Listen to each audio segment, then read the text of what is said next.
हमारे मन में ही नफरत है तो फिर भेदभाव भी बाहर दिखेंगे, हर किसी में बुराइयां दिखेंगी।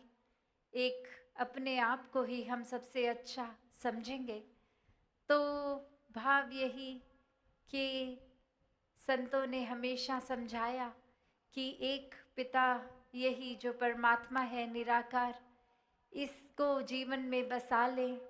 हर पल इसी के दर्शन करें। चाहे संसारिक रूप में कामकाज, एक रिस्पॉन्सिबिलिटीज़ परिवार की सब निभाते हुए फिर भी हर पल में ये निरंकार के एहसास में रहेंगे तो वाकई ही हर कोई अपना जीवन पूरी तरह जिएगा। स्पिरिचुअलिटी को जो भी हर कोई एक प्राथमिकता देता है, आध्यात्मिक जीवन जीते हुए संसारिक कर्मों को भी निभाते हुए जीवन यापन जो करता है, तो वही जीवन एक अच्छा जीवन, एक कंप्लीट जीवन होता है। क्योंकि एक अच्छाई को धारण करके मन में बसाकर इस परमात्मा को ही फिर हर चीज़ हो रही है, तो वो एक जीते जी भी हमारे लिए ही फायदेमंद, एक जीते जी एक भाव जो आता है कि ह्यूमन वैल्यूज से युक्त होकर जीवन जी रहे हैं। तो सबसे ज़्यादा इसका ये आत्ममंथन रूप में जब होती हैं चीज़ें कि कैसे हमने क्या किया, किस सोच से किया, क्या ये सोच ठीक थी, क्या भाव मन के ठीक थे, और अगर ठीक थे तो मुबारक है, वरना ये सेल्फ इंट्रोस्पेक्शन, ये रिफ्लेक्शन करना ज़रूरी कि किस तरह से चीज़ों को हम अपने अंदर बदलें ताकि हमारा जीवन सफल हो, हर एक का जीवन हम किसी तरह से और बेहतर कर सकें, हम एक किसी और को दर्द ना दें, एक मरहम लगाने वालों का जिस तरह से एक जीवन होता है ऐसा जीवन जिएं, हर किसी से प्यार करते चलें, एक नफ़रत के कारण ना ढूंढें, एक किस तरह से एकत्व हो सकता है इस परमात्मा से, तो वो ब्रह्म ज्ञान है। और ये एकत्व के बाद फिर संसार में हर कोई ही एकत्व एक दूसरे से भी स्थापित कर सकता है। तो भाव अपने मन के कि हम अपने आप को इस तरह ना देखें कि हम कौन सी भाषा बोलते हैं, सामने वाला कौन सी भाषा बोलता है, क्या कल्चर है, क्या कपड़े हैं, ये तो सब ऊपरी चीज़ें हैं। असल में तो हर किसी में ये आत्मा रूप परमात्मा का ही वास और हर एक एक समान पूजनीय है। तो इसी तरह अपने जीवन को सफल जीवन बना के जिएं। तो भाव वही कि कैसे अक्सर हम जब अपने अंदर देखते हैं तो कुछ समझ आता है कि किस तरह के हैं हम, और अगर थोड़ी गहराई में और सोचें तो हमारा अगर जैसे जो बेसिक नेचर बनता है या फिर कुछ आदतें कुछ ज़्यादा प्रोमिनेंट हो जाती हैं तो हम खुद को ही ऐसे घोषित कर देते हैं, डिक्लेयर कर देते हैं कि हम इस तरह के इंसान हैं। तो उसको भी और गहराई में अगर सोचें तो एक कहानी भी है जहाँ एक इंसान किसी के पास जाके बोलता है कि मेरे अंदर बहुत गुस्सा है, मैं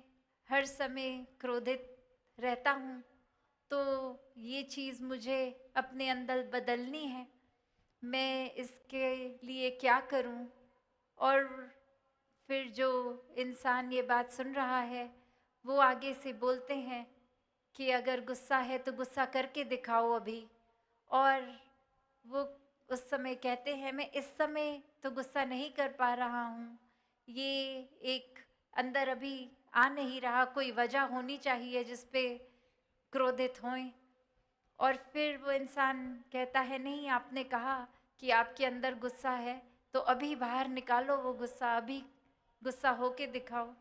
और फिर वही बात कि नहीं अभी करूँगा तो वो एक एक्टिंग होगी, अभी अंदर से आ ही नहीं रहा गुस्सा। तो वो इंसान यही समझाता है कि अगर आप गहराई में सोचें कि आपके अंदर अगर आप कह रहे हैं गुस्सा है, तो वो कहाँ से आया? क्या आपके माता पिता ने आपको दिया? तो वो इंसान कहता है नहीं, मेरे माता पिता तो बहुत ही हंसमुख स्वभाव के हैं, वो तो हमेशा स्माइलिंग फेसेस, एक हमेशा अच्छे ही रहते हैं, और ये फिर मेरा ही उस तरह से स्वभाव बन गया। और फिर वो इंसान समझाता है कि अगर किसी ने आपको गुस्सा दिया नहीं, तो आप खुद ही कह रहे हैं आपके अंदर भी अगर सिर्फ गुस्सा ही है, तो इस समय वो अगर वाकई ही आपके अंदर हर समय का गुस्सा होता, तो वो किसी समय पे भी वो गुस्सा ही आप निकालते। जैसे एक कॉमन एग्जाम्पल कि अगर एक मटके में पानी है, तो वो मटके को अगर हम तोड़ेंगे तो पानी ही बाहर आएगा। तो ऐसे ही अगर आप में गुस्सा है तो गुस्सा हर किसी भी टाइम पे आ जाना चाहिए। तो इसका मतलब ये है कि आपके अंदर उस तरह गुस्सा हर समय का नहीं है। वो आप अब ये जो सेल्फ इंट्रोस्पेक्शन कर रहे हैं, ये आत्ममंथन कर रहे हैं, ये एक सही तरीके से करने की बात कि अब ये सोचा जाए कि ऐसे नहीं कि हर समय का गुस्सा है, पर गुस्सा ये क्यों आ रहा है। एक अगर एंगर को उस तरह देखा जाए तो चलो सब में है, तो क्या वो आग का रूप जो एक है वो बुराई है? क्या वो गुस्सा बुरा है? तो बात यही कि जैसे हमें आग का फ़ायदा भी पता है कितना होता है। सर्दी होती है तो जला लेते हैं, भोजन खाना होता है तो आग की वजह से ही वो उसको पका के खा सकते हैं, जो शरीर के लिए लाभदायक भी रहता है। तो फिर आग बुरी नहीं। उसी प्रकार अगर गुस्सा है भी तो वो बुरा नहीं, पर बुरा क्या है कि इस गुस्से को इस तरह से एक्शंस में लाना कि खुद का भी नुकसान होगा और दूसरे का भी। तो ये अक्सर यहाँ पे ही ये फाइन लाइन होती है। ये एक तरीका कि गुस्सा आना और गुस्सा करके खुद को अंदर से जला लेना, और वो गुस्से को औरों तक एक्सप्रेस करके दूसरों तक पहुँचा के दूसरों के मन को चोट पहुँचाना, वो आदत हर एक को बदलनी होगी। कि कैसे एक चीज़ का होना अपने आप में अच्छा या बुरा नहीं, पर उस चीज़ का हम क्या कर रहे हैं। जिस तरह एक बहुत ही कॉमन एग्जाम्पल दासी अक्सर बोलती है कि एक चाकू की बात की जाए, तो अगर वो किसी डॉक्टर के हाथ में सर्जिकल नाइफ हो, तो वो चाकू भी उस समय एक फ़ायदा ही कर रहा है, क्योंकि ऑपरेशन के टाइम किसी के शरीर को वो चाकू से काट ज़रूर रहे हैं, पर एक सर्जरी के लिए एक फ़ायदा हो ताकि उस इंसान का, इसलिए वो शरीर को एक उस तरह से चोट पहुंचा रहे हैं। पर दूसरी तरफ अगर कोई चोर है, वो एक चाकू किसी को मार के कुछ चोरी कर रहे हैं, तो वो एक बुरी चीज़ हो गई। तो इसमें चाकू का तो नुकसान नहीं है, चाकू पकड़ने वाली की इंटेंशन, ये नीयत क्या है, उस पे ये असर होता है। उससे ये बात कि ये एक चीज़ कोई भी अपने आप में अच्छी या बुरी नहीं, पर वो चीज़ का हम इस्तेमाल क्या कर रहे हैं, ये आत्ममंथन करना है। कोई इस तरह से कि कोई कुछ कर रहा है, उसको बस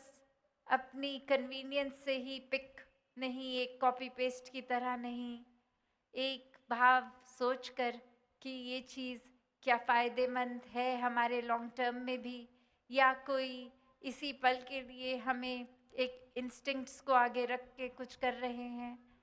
तो बात वही कि हर किसी ने यही समझाया है। अगर हम एक कोई भी धर्म ग्रंथ खोल लें या अपने जीवन में भी एक अपने बचपन से अपने चाइल्डहुड तक भी जाएं, तो सबसे पहले घरों में, स्कूल्स में यही चीज़ सिखाते हैं कि ऐसा करना बुरा है, ये मत करें, ऐसा करें। तो बात वही कि सभी ने पहले क्या नहीं करना ये समझाया, और फिर धीरे धीरे इंसान को अपने आप वो स्ट्रीमलाइन हो गया कि क्या करना है, अगर ये सब नहीं करना तो क्या करना है। ये सब उस तरह तो बहुत छोटी एज में समझ आ जाता है, पर वो पूरी ज़िंदगी किस तरह से सही चीज़ों को इम्प्लीमेंट करना है वो आत्ममंथन से ही होगा। और संत तो इस अवस्था तक पहुंचाते हैं जो अच्छाई और बुराई से ऊपर की अवस्था हो गई, कि जहाँ एक डूअर ही, एक कर्म अगर हम सोच रहे हैं कि हम कर रहे हैं, तो फिर तो हम अपनी नीयत के हिसाब से कर लेते हैं कि आज दिमाग में, मन में चतुराई है, आज अपना फ़ायदा निकालना है, तो फिर कुछ एक किसी की तारीफ लेनी है तो फिर ऐसे ही कर दिया कि देखो 10 लोग देख रहे हैं, अब मैं ये कोई अच्छा काम करके सबकी नज़र में कितना उठ जाऊंगा, तो अब ये ऐसे करके, और ये भाव आ गए डूअरशिप के कि कैसे हम ही करता धरता हैं, कितना फ़ायदा कर रहे हैं हर एक का। और वहीं दूसरी तरफ भी अगर ये बात आ गई कि अब हम चाहे मन में तो ये बात रख रहे हैं कि हमारी तारीफ हो, फिर भी एक सिर्फ बोलने के लिए एक भाषा में उस तरह से डालकर ही बोल दिया कि नहीं नहीं, हम तो कुछ नहीं करते, सब परमात्मा ही कर रहा है। पर भाव मन में यही है कि जैसे ही ये कर्म है सब लोग नोटिस करें और हमारी तारीफ होती रहे। तो भाव वही कि ये जब कर्म करने वाला परमात्मा ही अगर हमें शक्ति दे रहा है किसी चीज़ के लिए, तो भाव वाकई ही मन से वो होने चाहिए, सिर्फ बोलने के लिए नहीं, पर असल में भी परमात्मा को ही जब डूअर मान लेंगे हर चीज़ का, तो फिर ये कर्मों के बंधनों से भी मुक्त हैं। फिर ये भाव परमात्मा के एहसास में है तो एक्शंस अपने आप ही पॉजिटिव होते जाएंगे, क्योंकि वो रियलाइजेशन हर मिनट है, हर सेकंड है कि ये एहसास में बंधे हुए कि हम एक परमात्मा अंग संग है तो कुछ गलत हमने करना नहीं है, ये एहसास सिर्फ पॉजिटिविटी का ही रहता है। तो बात वही कि कैसे हमें ये फुल अपना पोटेंशियल हर कोई जो जी सकता है, वो शुरुआत इसी परमात्मा के दर्शन से, इस ब्रह्म ज्ञान से, और फिर इस ब्रह्म ज्ञान द्वारा ही हर पल जीवन में भक्ति का एहसास, एक हर चीज़ से प्रेम का एहसास, और ये प्रेम ही है जो कोई भी हम अगर इतिहास हो या आज की बात हो, एक अगर कोर की बात करें कि जब परमात्मा ही प्रेम है, God is love and love is God, तो फिर ये प्रेम हर तरफ है। पर हम क्या उस प्रेम को पकड़ रहे हैं या हम नफ़रतों को पकड़ रहे हैं, चाहे या हम और बुराइयों को पकड़ रहे हैं। तो बात वही कि अपने अंदर का ही ये लेंस, ये फ़िल्टर हमने खुद देखना है। यही आत्ममंथन है कि ये चीज़ें तो अनेक है, संसार के कितने रंग हैं,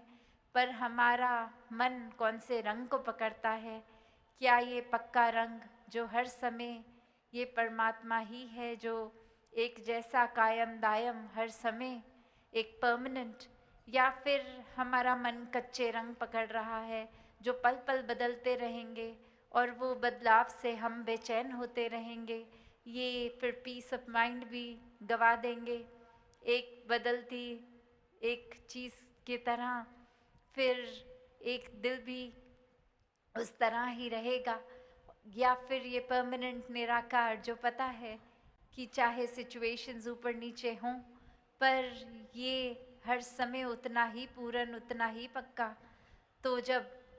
आधार हम किसी चीज़ का लेते हैं, जैसे तूफान आता है जब, तो वो तूफान में एक अक्सर कहा जाता है कि कोई ऐसी चीज़ जो ज़मीन से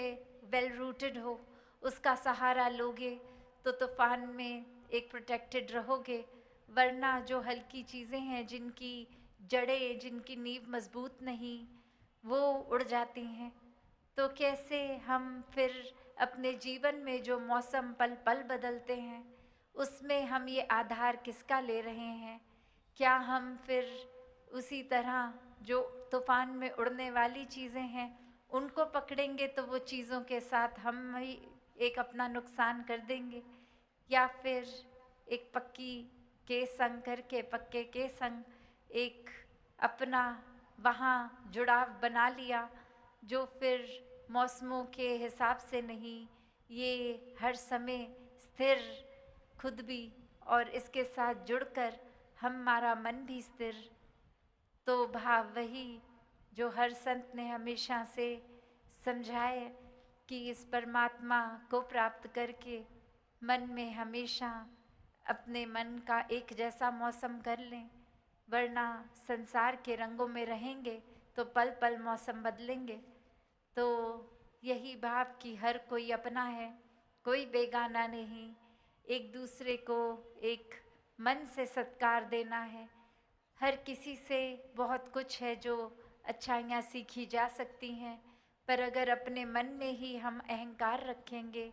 तो फिर तो हमें लगेगा हमें ही इनसे बेहतर आता है, तो कुछ किसी से सीख भी नहीं पाएंगे और अपनी दशा और बदतर कर लेंगे। तो दातार इसी तरह हर एक पे कृपा करे कि ये जो सेवा सिमरन सत्संग की दात है वो हर किसी के मन में ये लगन लगी रहे कि हमें अपना रिश्ता इस निराकार से और पक्का करना है, संतों का संग करना है, ये मन को एक बैलेंस्ड रूप में जीना है। तो फिर ये संतमति से ही होगा, संतों की बताई चीज़ों के अनुसार चलेंगे तो वाकई ही ये स्ट्रेस फ्री जीवन उस तरह हो जाता है, क्योंकि पता है अब सब कुछ परमात्मा ही कर रहा है, तो हमें बस इस फ्लो में बहना है। एक जो भी है बेहतरी के लिए है, एक हम अगर कुछ इच्छा रख भी रहे हैं तो वो पूरी ना होने पर मन दुखी भी नहीं, क्योंकि पता है ये अब परमात्मा ने अगर कोई चीज़ नहीं होने दी तो उसके पीछे हमसे ज़्यादा बेहतर पता है। तो ऐसे ही पल पल जो हर कोई अपने मनों से परमात्मा का निराकार का शुक्राना करता जाता है, वही वाकई ही भक्ति को भी पूरी तरह कि ऐसा नहीं है उनके जीवन में कंप्लेन करने के लिए कारण नहीं है, पर ये चॉइस, ये डिसीजन, ये मन शुक्राना, ये थैंकफुल भाव पकड़कर